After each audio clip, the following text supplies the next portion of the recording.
நமக்கு வேண்டியது லோகத்தில் வசதியான வாழ்க்கை. அதற்கு தேவை பணம், காசுதான். எல்லாரும் பணக்காரராகி விடுவதாகவே வைத்துக் கொள்வோம். நிம்மதியாக, சாந்தமாக, நிர்பயமாக இருக்க அது உதவுமா? பணக்காரர்கள் நிறைந்த தேசங்களை பாருங்கள். அங்கே எத்தனை சச்சரவு, நிம்மதியின்மை.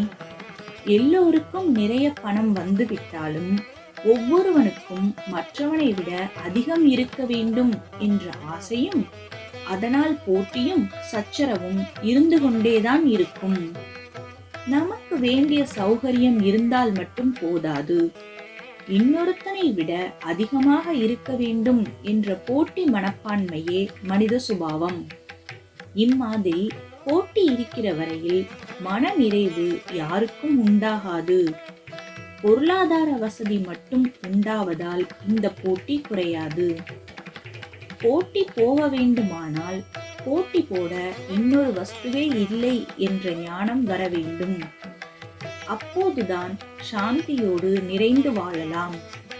ஆகையால் ஞானமெல்லாம் எதற்கு என்காமல் எப்போதும் சாசுவதமாய் செய்ய வேண்டிய காரியம் ஆத்ம விசாரம்தான். உலக துன்பங்களை விலைக்கு வாங்கிக் கொள்ளாமல் இருக்க வேண்டுமானால் இந்த உலகம் என்பது நாம் நினைக்கிறபடி இல்லை. இதுவே சிவமயமானது.